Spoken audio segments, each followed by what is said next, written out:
Delegates at the Umno General Assembly say Malaysians must stop the fight between races. Kelantan delegate Dato' Muhammad Alwi Che Ahmad says Malaysia is where racial hatred can brew because of the composition of its races, and he wants all UMNO members to be the guardian of unity.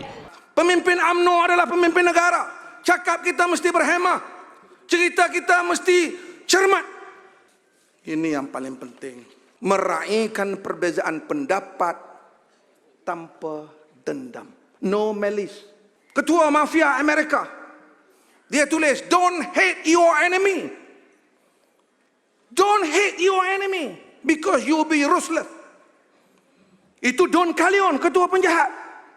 Apalagi kita sama-sama sahabat. Alwi says Malays have long sacrificed for other races in the country, and actions by certain quarters in insulting Islam and stepping photos of the country's leaders have challenged the Malays' dignity. Kurun ke-14, kurun ke-15, mana mungkin kita jadi sebuah airport atau sebuah entrepot atau pelabuhan antarabangsa kalau kita hanya mementingkan orang Melayu. Itu menunjukkan orang Melayu sudah lama berkorban untuk orang lain. Apa salahnya orang lain sedikit berkorban untuk kita demi untuk keselangsungan kehidupan kita bersama. Hebat orang Melayu, hebatlah bangsa lain. Tapi hina orang Melayu, hina bangsa lain.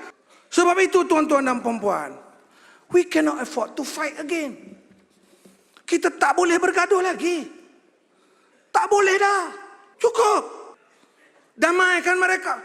Mari kita damaikan pemimpin kita supaya jadi parti kita jadi kuat.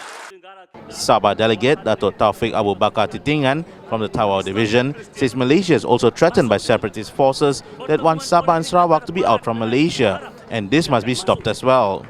Dia kata kamu orang Melaya, balik ke Melaya. Sabah mau keluar, SS Sabah Sarawak keluar Malaysia. Ini adalah suatu kumpulan yang mencetuskan suasana negativity. Begitu juga antara mazhab-mazhab, kelompok-kelompok. Kami UMNO Sabah mencadangkan, kalau selagi boleh kita buat engagement kepada mereka.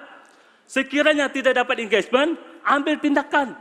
Kita ada banyak akta SOSMA, akta yang baru diluluskan, akta Majlis Keselamatan Dalam Negara, dan juga ada akta pencegahan jenayah. It was clear throughout the 5-day assembly the delegates have refrained from making sweeping remarks deemed extreme to non-Muslim communities.